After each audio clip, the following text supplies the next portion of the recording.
بسم اللہ الرحمن الرحیم جی، آج ہم موجود ہیں جی معروف قانوندان ہے ٹیکسلا کے سید منصر حسین شاہ ایڈوکیٹ صاحب، اور اس کے ساتھ ہی یہ پاکستان عوامی تحریک کے اور سینئر رہنما بھی ہیں، یہاں پہ انتہائی عام ذمہ داریوں پر اپنے فرائض جو ہے سر انجام دے رہے ہیں۔ سب سے اہم جو میں سمجھتا ہوں کہ پوری مملکت اسلامیہ کا ایک ایشو ہے فلسطین۔ اسرائیل جو ہے وہ صہیونی طاقتیں جو ہیں وہ شروع دن سے ہی 1943 سے غالباً جب سے یہ تو میں کہوں گا کہ فلسطین نے خود اپنے پاؤں پر کلاڑی ماری، اس نے ان کو پناہ دی، جس طرح آج ہم افغانیوں کو پناہ دے کے پھنسے ہوئے ہیں، سیم یہی کنڈیشن فلسطین میں ہوئی۔ تو اس بارے میں کیا آپ کہنا چاہیں گے بحیثیت ایک سیاسی، بحیثیت ایک ذمہ دار پاکستانی؟ جی، لاکھوں کروڑوں درود و سلام حضرت محمد مصطفیٰ صلی اللہ علیہ وآلہ وسلم پر اور آپ کی آل پاک پر۔ راجہ برتگین خلجی صاحب، بہت شکریہ،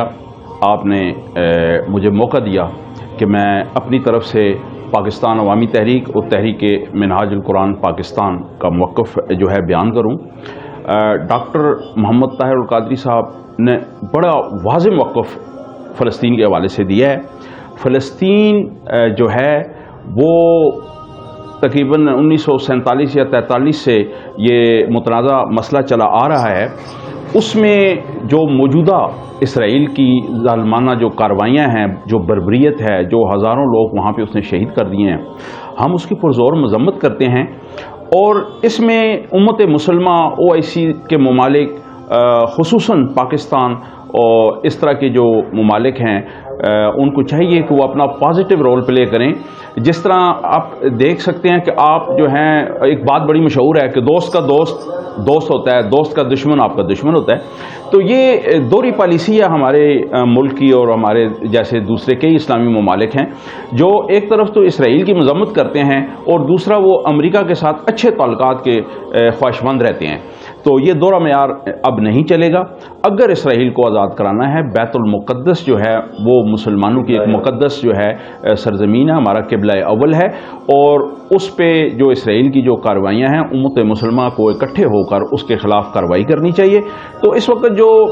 ایران جیسے ملک ہیں جو سٹینڈ لے رہے ہیں، حزب اللہ ہے، ان کی ہم جو ہے وہ جو ہے جتنی بھی تعریف کریں وہ کم ہے کہ وہ اپنا رول پلے کر رہے ہیں، لیکن دیگر اسلامی ممالک کو بھی چاہیے کہ وہ رول پلے کریں۔ اور پاکستان میں جو ہے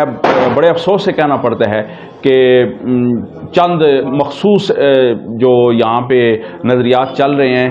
کچھ جماعتوں نے جو فلسطین کے حق میں مظاہرے کیے تو ان کے خلاف پاکستان میں باقاعدہ FIRs ہوئیں اور ان کو پابند سلاسل کیا گیا۔ اس طرح کی کارروائیاں پاکستان میں کی جا رہی ہیں کیونکہ پچھلے کچھ سال ڈیڑھ سے جو ہے پاکستان میں میڈیا پر پابندیاں ہیں، اور اسی طرح انسانی حقوق جو ہیں ان کو پامال کیا گیا۔ جو حقوق نسواں جو ہے، خواتین کے خلاف بھی جو کریک ڈاؤن ہوا، اس کی مثال پاکستان میں اس سے پہلے نہیں ملتی۔ حالات پاکستان کے اتنے اچھے نہیں ہیں کیونکہ جو موجودہ اسٹیبلشمنٹ ہے وہ کٹ پتلی ہے، اس کو عوام کی حمایت حاصل نہیں ہے، اس لیے وہ ایک پاکستان کا جو صحیح موقف ہے وہ فلسطین کے بارے میں اسرائیل کے خلاف وہ پیش نہیں کر رہے۔ دوسرا ایک بڑا عام ایشو ہے جی، جس سے میں سمجھتا ہوں کہ ہمارے وطن عزیز میں ایک جو میں سمجھ رہا ہوں کہ سنگین قسم کی صورتحال سے ہم نبردار ہیں، وہ یہ ہے کہ یہ ٹیچرز کے خلاف اسکولوں کو پرائیویٹ کرنے کے حوالے سے جو ایک سلسلہ چل رہا ہے، جس میں میں سمجھتا ہوں کہ پنجاب کے اندر تقریباً 52,000 کے قریب جو ہے سرکاری اسکول ہیں، اس کے علاوہ کوئی 38,000 کے قریب جو ٹیچرز ہیں، اور 8.5 ملین کے لگ بھگ جو ہے وہ طلباء و طالبات ہیں، ان کا مستقبل جو ہے وہ داؤ پر لگا ہوا ہے۔ یہاں پہ ٹیچرز کا معاشی قتل تو کیا جا رہا ہے، اس کے ساتھ ساتھ میں سمجھتا ہوں کہ ان لاکھوں جو بچے ہیں جو مفت تعلیم حاصل کر رہے تھے، پہلے تو ان کی پنجاب گورنمنٹ کی جانب سے کتابیں بند کی گئی، وہ باقاعدہ اعلان کیا گیا کہ کتابیں نہیں دی جائیں گی، تو اس کے بعد پھر اب یہ پرائیویٹائزیشن والا جو عمل ہے یہ شروع کر دیا گیا۔ تو اس بارے میں کیا کہنا چاہیں گے کہ یہ کیا ہو رہا ہے اور کیوں ہو رہا ہے؟ بڑے افسوس سے کہنا پڑ رہا ہے کہ اساتذہ کا، نظام تعلیم کا جو رول ہوتا ہے کسی بھی معاشرے میں وہ بڑا اہم ہوتا ہے، کیونکہ انہوں نے ہمیں مستقبل دینا ہوتا ہے۔ تو بہترین مستقبل وہی ٹیچر دے سکتے ہیں جن کی ضروریات زندگی کا خیال رکھا جائے۔ پاکستان میں 75 سال ہو گئے ہیں اور افسوس سے کہنا پڑتا ہے کہ نظام تعلیم پر کوئی توجہ نہیں دی گئی۔ اب 5% بجٹ میں رکھا جاتا ہے اور ہم نے یہ دیکھا ہے کہ ان کا بھرتی کرنے کا طریقہ بھی ٹھیک نہیں ہے کہ یہاں پہ میرٹ کی دہیاں اڑائی جاتی ہیں اور من پسند لوگوں کو بھرتی کیا جاتا ہے اور بعد میں انہی ٹیچرز کے ذریعے پھر انتخابی نتائج لیے جاتے ہیں، کیونکہ جو انتخابات ہیں ان میں ان کی ڈیوٹیاں لگتی ہیں۔ تو پنجاب گورنمنٹ کے جس طرح جو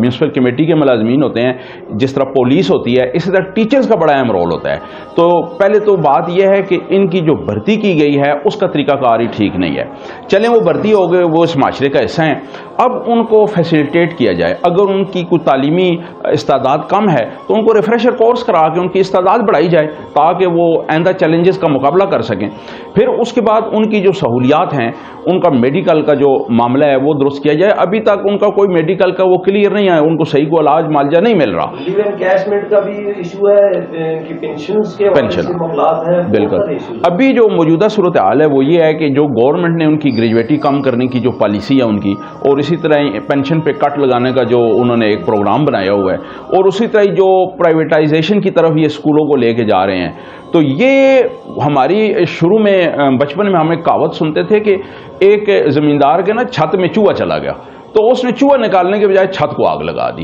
تو اب یہاں پہ جو ہماری نالائق اسٹیبلشمنٹ ہے، جو ہمیشہ سے اس نے پاکستان کو جو ہے وہ پستی کی طرف لے کے گئے ہیں، یہ اب وہ نظام تعلیم کے پیچھے پڑے ہوئے ہیں۔ پاکستان کا کوئی ادارہ سیکیور نہیں ہے، کسی ادارے پہ کوئی ایسی پالیسی نہیں ہے کہ وہ عوام دوست ہو۔ اسی طرح ٹیچرز کے جو شعبے میں ہم دیکھتے ہیں، تو اگر ٹیچر پریشان ہوگا وہ کیا تعلیم دے گا، ہمارا کیا مستقبل ہوگا؟ میں اپریشیٹ کروں گا، یہاں پہ زیادتی ہوگی کہ اگر میں اپریشیٹ نہ کروں تو پرویز الہی کے دور میں پنجاب میں کتابیں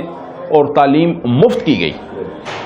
ان کے دور میں یہ 1-1-2-2 شروع ہوا۔ یہ ان کے دور میں یہ ایک مثالی جو تھی وہ